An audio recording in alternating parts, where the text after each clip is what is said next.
మాతామే పార్వతీదేవి, పితా దేవో మహేశ్వర, బాంధవా శివభక్తాశ్చ స్వదేశం భువనత్రయం అని మనమే అనుకుంటామండి. మనం ఎలా అనుకోవాలంటే, మీ నాన్నగారు ఎవరు ఉంటే ఏదో పేరు చెప్తాం, తప్పదు కదా. తల్లి పేరు చెప్తాం, తండ్రి పేరు చెప్తాం. కానీ మనస్సులో నిరంతరం ఆ భావన, మన పేరు మన తల్లిదండ్రుల పేర్లు, మన బంధువుల పేర్లు నిరంతరం తలుచుకోకూడదు. అందుకేనమ్మా మొహమాటం లేకుండా చెబుతున్నా, గుళ్ళోకి వెడితే గోత్రనామాల గురించి ఇబ్బంది పెట్టకండి అర్చకుల్ని. గోత్రనామాలు చెప్పడం సంప్రదాయం కాదు, అది ఎందుకు వచ్చిందో తెలియదు.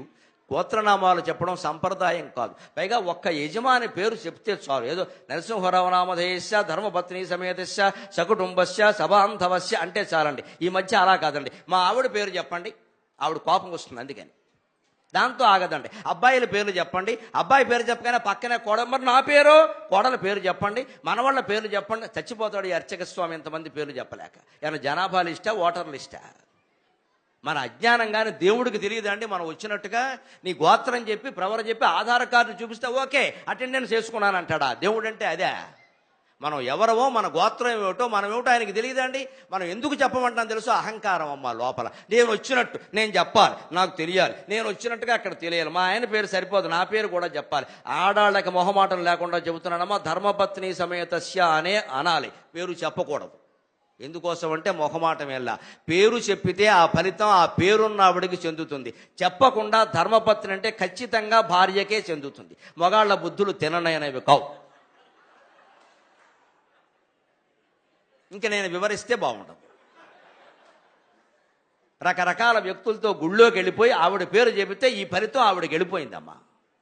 చెప్పనివ్వకూడదు. ధర్మపత్ని సమేతస్య అని ఉంటే ఖచ్చితంగా ఆవిడ ఇంటి దగ్గర ఉన్నా సరే, ఈ పెద్ద మనిషి దేవాలయంలో ఆవిడని మోసం చేస్తున్నాడు కాబట్టి ఖచ్చితంగా ఆవిడికి న్యాయం జరుగుతుంది. ఈవిడ మర్నాడు చెప్పించుకోవడం ఖాయం. దేవుడు దయ అలా ఉంటుంది. ధర్మం ధర్మమే, అధర్మం అధర్మమే. ఖచ్చితంగా దేవుడు ఉన్నది ధర్మాన్ని కాపాడడానికి, కానీ మన అక్రమాలన్నీ సక్రమం చేయడానికి కాదు. అక్కడ దేవుడు ధర్మం వైపు ఉంటాడు. దేవుడు స్తోత్ర ప్రియుడు కాదు, దేవుడు పూజా ప్రియుడు కాదు. ఎవరితో ఏ వేదిక మీదకైనా చర్చించడానికి సిద్ధం. దేవుడు పూజా ప్రియుడు కాదు, దేవుడు స్తోత్ర ప్రియుడు కాదు, దేవుడు ధర్మప్రియుడు. దేవుడు ధర్మప్రియుడు. ధర్మంగా ఉంటేనే దైవ కటాక్షం కలుగుతుంది. ఖచ్చితంగా మనం ధర్మంగా జీవితంలో ఉండాల్సిందే. తప్పుడు పథకాలు చెప్పి, తప్పుడు ప్రచారాలు చేసి దేవుణ్ణి పక్కదారి పట్టించకుండా దయచేసి. చేదస్తాలతోటి, అజ్ఞానాలతోటి మనం వంకర పనులు చేస్తున్నంతకాలం దేవుడు దయ ఉండదు.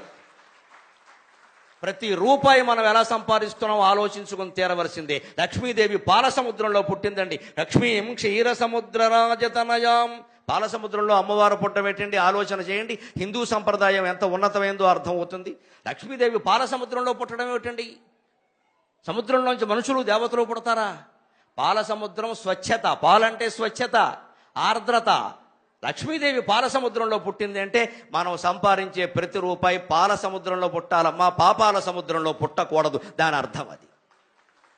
మనం ఆలోచన చెయ్యం. ఎంత అజ్ఞానంతో ఆలోచిస్తామంటే, లక్ష్మీదేవి పాలసముద్రంలో పుట్టిందట, ఆవిడకి పాలంటే ఇష్టం, వెంటనే సహస్రఘట క్షీరాభిషేకం. ఆ పాలు పట్టుకెళ్ళి సాంఘిక సంక్షేమ హాస్టల్లో పేద పిల్లలు ఉన్నారమ్మా, సరైన సౌకర్యాలు లేవు, పాలు అందట్లేదు, దయచేసి వాళ్ళకి అందజేయండి ఆ పాలు. లక్ష్మీదేవి పేరు మీద ఎన్ని వ్యవస్థలు బాగుపడతాయో. ఊరికే దేవాలయాల్లో పట్టుకొచ్చి పాలు పోసి, నెయ్యి పోసి, తేనె పోసి అభిషేకాలు చేసి మనకేదో కోరికలు తీరతాయనుకునే కంటే, సాంఘిక సంక్షేమ హాస్టల్స్ ఉన్నాయమ్మా, బలహీన వర్గాల పిల్లలు ఉన్నారు, వాళ్ళకి పాలు లేవు, నీళ్లు లేవు, బట్టలు లేవు, ఏమీ లేవు, చాలా ఇబ్బందులు పడుతున్నారు. ప్రభుత్వం ఎన్ని చర్యలు తీసుకున్నా అక్కడ ఉండే ఇబ్బందులు అక్కడ ఉన్నాయి. ఖచ్చితంగా ధనవంతులైన వాళ్ళు, జమీందారులైన వాళ్ళు, దాతృత్వం ఉన్నవాళ్ళు దేవుడి పేరు మీద ఆ సంస్థలను పోషిస్తే అదంతా పుణ్యం కాదండి. దరిద్ర నారాయణ సేవ అంటారు. పేదవాడిని మించినటువంటి దేవుడు ఎవడైనా ఉంటాడా? అవసరాన్ని మించినటువంటి అభ్యర్థన ఏదైనా ఉంటుందా? అది మన తత్వం. దాన్ని అర్థం చేసుకోగలగాలి ఖచ్చితంగా.